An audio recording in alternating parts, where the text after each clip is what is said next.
Buenos días con todos y cada uno de ustedes, hermanos y amigos. Sin duda es un honor y un privilegio que tenemos todos los presentes de poder recordar y meditar en las palabras de nuestro Señor Jesucristo. En esa cruz, gracias a la cual hoy por hoy podemos tener esta redención y esta salvación, gracias a su muerte. En esta parte del sermón estaremos analizando la segunda palabra, la que se llama generalmente la palabra de salvación, o muchos otros autores le llaman la palabra de certeza o de seguridad. Les invito a leer Lucas capítulo 23, versos del 39 hasta el 43. La palabra dice así: Y uno de los malhechores que estaban colgados le injuriaba diciendo: Si tú eres el Cristo, sálvate a ti mismo y a nosotros. Respondiendo el otro le reprendió diciendo: ¿Ni aún temes tú a Dios estando en la misma condenación? Nosotros a la verdad justamente padecemos, porque recibimos lo que merecieron nuestros hechos.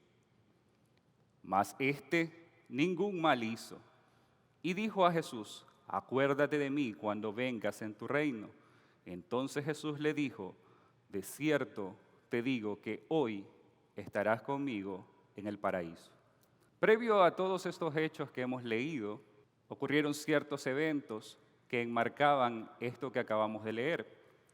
Por ejemplo, si leemos los textos anteriores o los versos anteriores a esta parte, podemos nosotros ver cómo el pueblo y aún los gobernantes injuriaban a Jesús diciéndole: Oye, si tú eres el Cristo, el escogido de Dios, bájate de esa cruz. Inclusive si vamos al Evangelio de Juan, muchos de ellos osaban decir: Bájate de esa cruz y entonces creeremos en ti. De cierta forma estaban tentando al Señor Jesucristo. Pero ya en el verso 39, posterior a esas injurias y a esas burlas que ellos estaban haciendo en contra del Señor, se nos presentan a dos malhechores. En Lucas se nos traduce como malhechores, sin embargo, cuando vemos en los otros evangelios, generalmente lo traducen como los ladrones. Veamos un ejemplo, Mateo 27:38, dice lo siguiente: Entonces fueron crucificados con él dos ladrones, uno a la derecha y otro a la izquierda. Ahora, la palabra que es traducida tanto en Mateo como en los otros evangelios como ladrones es la palabra griega iestes. Esto significa no solamente un ladrón, sino también puede tener la connotación de una persona que ha sido rebelde y revolucionaria. Es decir, las personas que estaban al lado de Jesucristo no eran simples ladrones, eran personas malvadas, perversas, que habían cometido muchos crímenes. Se dice que es muy probable que estas personas aún hayan sido personas que estaban en contra del Imperio Romano. Si aún nos ponemos a investigarlas, lo que se requería para que una persona pudiese llegar a ser muerto en una cruz, generalmente solían ser personas que habían estado de alguna forma conspirando en contra del imperio. Motivo de esto, los exponían en las cruces para que no solamente que muriesen agónicamente de una manera muy lenta, de forma que sufrieran todo ese tiempo, sino aún para sentar un precedente para todas aquellas personas que quisieran rebelarse contra el imperio. De hecho, si recordamos, una de las acusaciones que daban los escribas y fariseos acerca de Jesucristo era que se estaba haciendo pasar ahora por el rey de los judíos. Y decían ellos: nosotros no tenemos más rey sino a César. Ahora, en el Evangelio de Marcos se nos relata que todo esto sucedió como una confirmación de lo que los profetas dijeron acerca de Jesucristo. Mateo 15:28 dice: Y se cumplió las Escrituras, que dice: Y con los transgresores fue contado. Es decir, nuestro Señor Jesucristo estaba siendo contado como uno más entre estos ladrones, entre estos malhechores y personas que muy probablemente tenían una reputación muy baja dentro del imperio. Ahora ustedes habrán escuchado muchas veces que se habla de los dos ladrones como el ladrón bueno y el ladrón malo. Sin embargo, tendríamos que decir que a la luz de las Escrituras y a la luz de todo lo que conocemos acerca de estos malhechores, podremos entender que ninguno de los dos fueron personas buenas. De hecho, en Mateo se nos relata que cuando la multitud blasfemaba e injuriaba y se burlaban de Jesucristo, ellos hacían lo mismo juntamente con esta multitud. Mateo capítulo 27, verso 44 nos relata así la palabra. En la misma forma lo injuriaban también los dos ladrones que habían sido crucificados con él. De manera que podemos concluir que estas dos personas no eran ninguna personas buenas, ninguno de los dos. Un dato curioso que me pareció interesante poderles recalcar el día de hoy es que al leer y revisar acerca de este tema pude encontrar acerca de un relato apócrifo. Este relato apócrifo obviamente no es inspirado por Dios, sin embargo es parte de la historia y es parte de los relatos que nos ayudan a entender de mejor manera la historia que estamos analizando. Esto dice así, hablando acerca de los dos ladrones. Dice, el primero, llamado Gestas, solía dar muerte de espada a algunos viandantes, mientras que a otros dejaba desnudos. Y colgaba a las mujeres de los tobillos, cabeza abajo, para cortarles después los pechos. Tenía predilección por beber la sangre de miembros infantiles, violento como era desde el principio de su vida. El segundo, por su parte, estaba encartado de la siguiente forma. Se llamaba Dimas, era de origen galileo y poseía una posada. Atacaba a los ricos, pero a los pobres los favorecía. Se dedicaba a saquear a la tumba de los judíos, o a la turba de los judíos, robó los libros de la ley en Jerusalén, dejó desnuda a la hija de Caifás, que era a la sazón sacerdotisa del santuario, y sustrajo incluso el depósito secreto colocado por Salomón. Tales eran sus fechorías. Esto se encuentra en Declaraciones de José de Arimatea. Entonces, si unimos toda esta información histórica con lo que acabamos de ver en las Escrituras, podemos concluir que ninguno de estos dos eran personas buenas. Por más de que uno tenga la semejanza de una especie de Robin Hood, a pesar de eso sabemos que era una persona que igual había cometido crímenes y cosas que no eran nada buenas. Entonces, entendemos que cuando Jesús está ahí en la cruz, es contado como que Él fuera una de estas personas malas y perversas como las que hemos leído. Por tal motivo vamos, por cuestiones de mayor precisión en las palabras, tal vez no sea lo más exacto, sin embargo vamos a llamarlo al uno el ladrón incrédulo y al otro el ladrón arrepentido, con el fin de poderlos identificar. Pero ahora nos podríamos preguntar, ¿por qué sucede que uno de los ladrones responde favorablemente a Jesucristo y otro no? A pesar de que ambos habían sido expuestos a las mismas cosas, los dos estaban en la cruz en el mismo momento que Jesucristo estaba siendo crucificado, los dos pudieron presenciar las injurias que la gente profería contra Jesucristo y a su vez pudieron escuchar las palabras de Jesucristo cuando dijo, perdónalos porque no saben lo que hacen, refiriéndose al Padre. ¿Qué sucede entonces? Las Escrituras como tal guardan silencio en ese aspecto, no explican el porqué de la diferente respuesta que tuvieron cada uno de ellos. Recordemos que en Mateo nos decían que los dos injuriaban a Jesucristo, pero de repente hay un cambio aquí. Pero antes de eso vamos a analizar brevemente cada una de las respuestas que dieron cada uno de estos ladrones. En primer lugar vamos a ver al ladrón que le hemos denominado el incrédulo. En primer lugar, este hombre lanzaba insultos. Esta palabra también podría ser llamada o traducida como que blasfemaba. Este hombre blasfemaba en contra de Jesucristo. Pero no solo eso, sino que a forma de burla ponía en duda el hecho de que Cristo realmente era quien él decía ser. Porque él decía, ¿no eres tú el Cristo? Y finalmente lo tienta cuando él dice, sálvate a ti mismo y a nosotros. Es decir, si tú eres el Cristo, pruébamelo y sálvate a ti y sálvanos a nosotros. Sin embargo, en los versos 40 al 42 podemos ver en manifiesto el resultado de lo que sucede en la vida del ladrón que hemos denominado el arrepentido. Ninguno de los evangelios nos dice explícitamente nada acerca del impacto, del porqué de la conversión de este hombre. Sin embargo, podríamos entender a través de toda la Escritura el por qué sucede esto en su vida. Para estos fines vamos a ver por lo menos 3 versículos. Juan capítulo 6, verso 39, dice el mismo Señor Jesucristo lo siguiente. Jesús les respondió, esta es la obra de Dios, que crean en el que Él ha enviado. Juan capítulo 6, verso 37, unos versos más adelante, dice, todo lo que el Padre me da vendrá a mí, y el que viene a mí, de ningún modo lo echaré.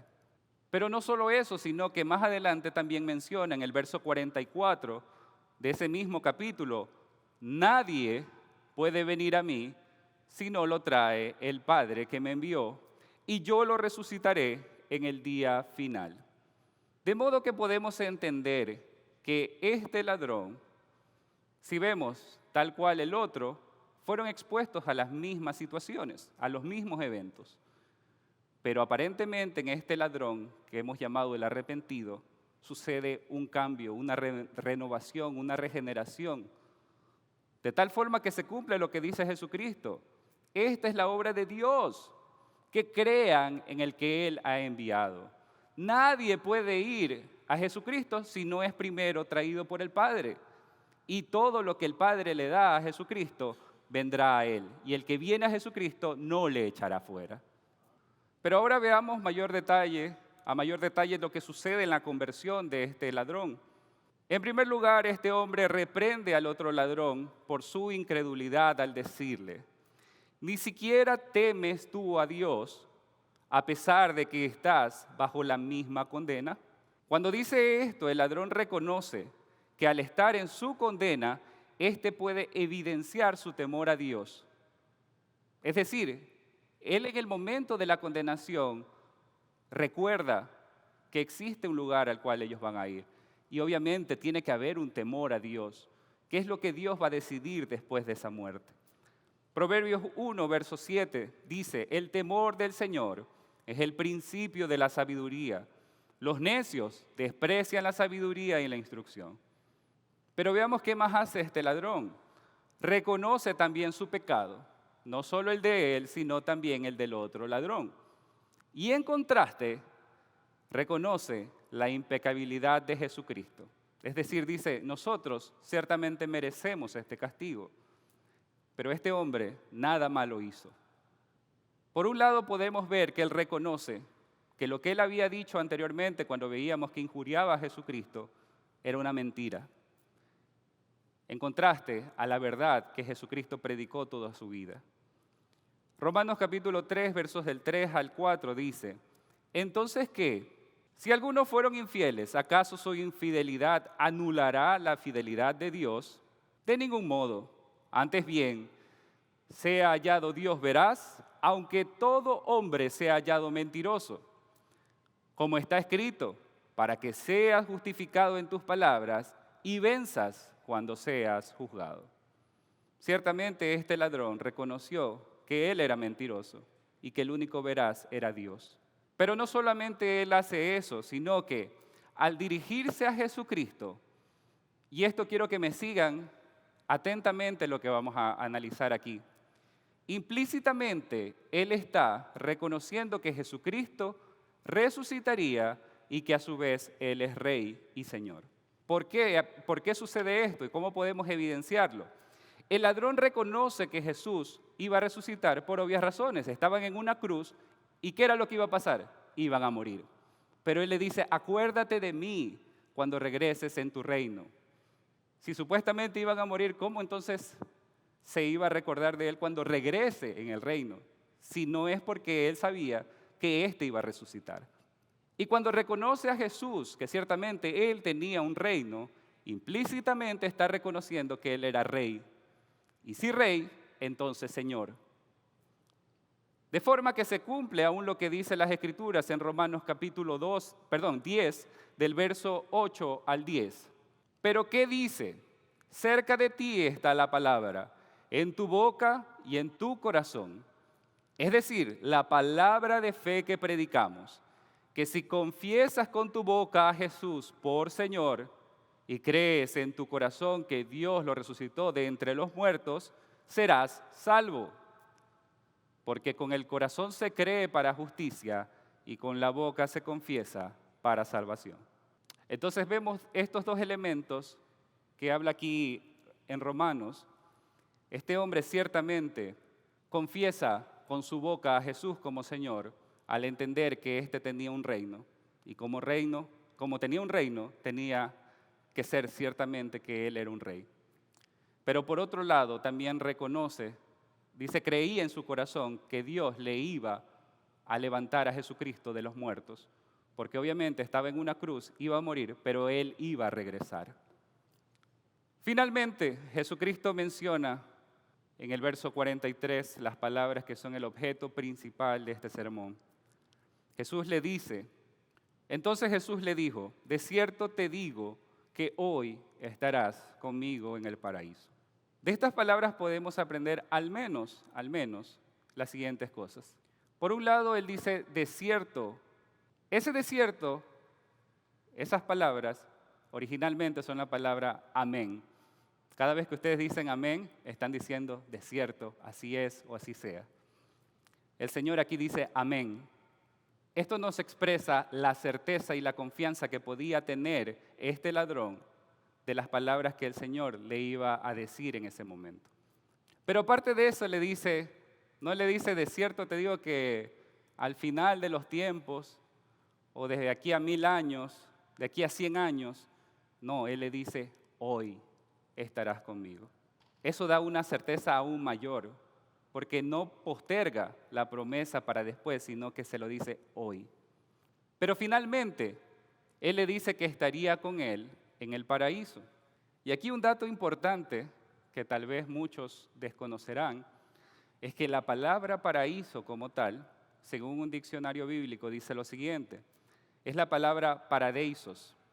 Es una palabra oriental, cuya mención más antigua se encuentra en el historiador Jenofonte, más o menos en los años 431 a.C. hasta el 354 a.C., y que denota los parques de los reyes y príncipes persas.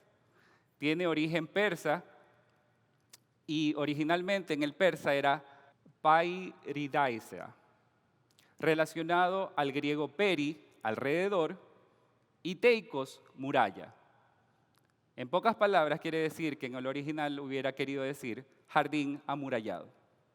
De hecho, esa es la misma palabra que utilizaron los traductores de la Septuaginta para traducir la palabra, o mejor dicho, el término, el huerto del Edén.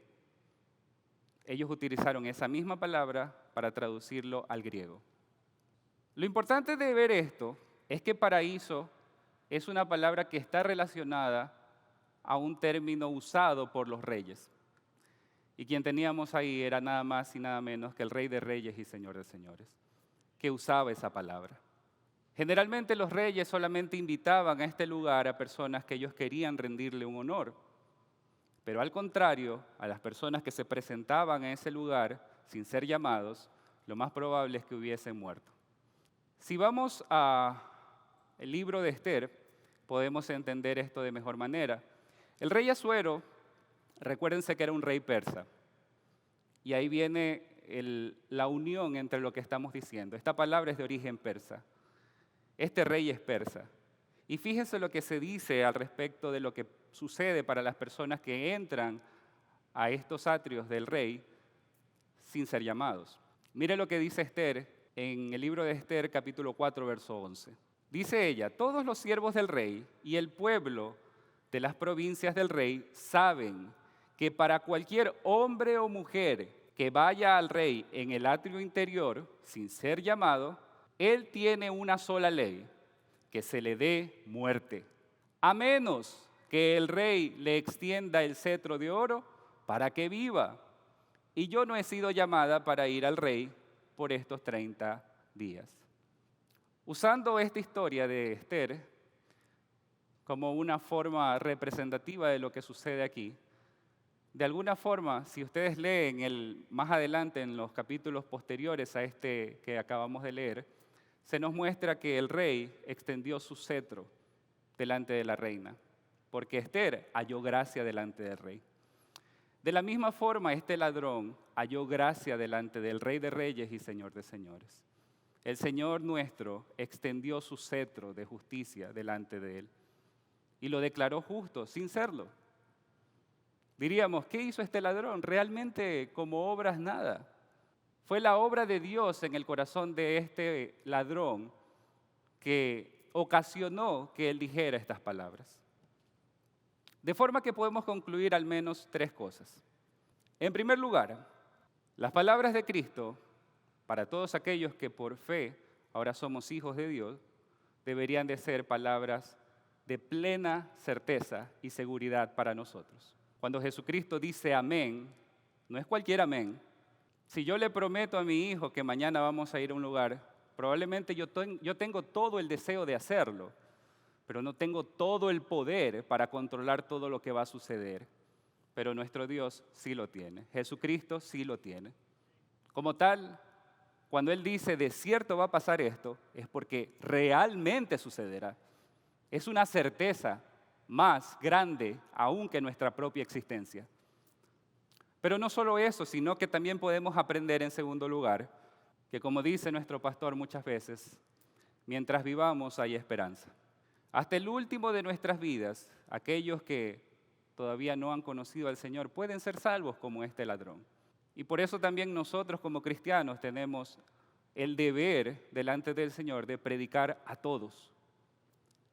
Pero esto muchas veces ha sido ocasión de decir para muchos, bueno, si este ladrón se salvó al final de sus días, también yo voy a esperar al último día. Y pasan por alto la tercera conclusión. Pasan por alto que también existió un ladrón que fue condenado. Tuvo las mismas oportunidades, pero su respuesta no fue la adecuada. Y aquí es donde a cada uno de los que están oyendo y que no han conocido a Jesucristo les digo, no esperen a mañana, no esperen ni siquiera más tarde, porque podría ser muy tarde. Nuestras vidas no están compradas por nosotros. Nosotros no tenemos la potestad de conservarlas mientras nosotros queramos. De forma que el día en que vamos a morir es incierto para nosotros. Y les dejo este último versículo para que lo mediten y escúchenlo atentamente. Hebreos capítulo 4, versos 5 y 7. Perdón, del 6 al 7. Dice lo siguiente.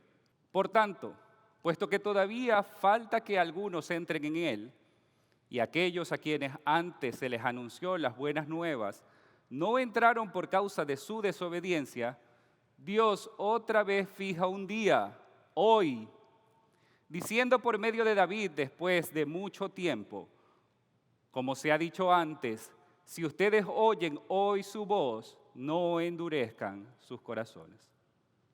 Hoy Dios ha hablado por medio de su palabra. El Padre les ha presentado a Jesucristo. No esperes a mañana porque Dios establece un día y ese es hoy. Así que pecador, si estás escuchando, arrepiéntete y ven a los pies de la cruz de Cristo y entrega tu vida a Él. Él sabrá recibirte, como habíamos visto anteriormente. El que viene a mí no le echo fuera. Así que eso les dejo para que lo mediten. Dios los bendiga.